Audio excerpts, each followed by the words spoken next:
संबलपुर जिला नाक्टिदेउल उच्च माध्यमिक विद्यालय जड़े नाबालिका छात्री को कॉलेजर पदार्थ विज्ञान अध्यापक संजीव कुमार दास असदाचरण करिथिबा नै थाना रे अभियोग होईछि।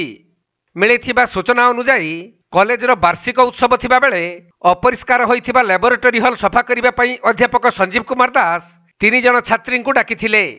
परे 2 जण छात्री अलिया पकाइबा को बाहर को जाइथिबा समय रे हॉल भितर एकाकी थिबा सही नाबालिका को अध्यापक असदाचरण करिथिबा नै नाबालिका जनक तांको परिवार सहित आसी नाक्टिदेउल थाना रे अभियोग करिसंती। तेणु सही अभियोग को आधार करी एक मामला रुजु होइथिबा बेले ए संपर्क रे एसडीपीओ किंबा अभियोगकारी परिवार पक्षरु प्रतिक्रिया देबा को मना करिथिले।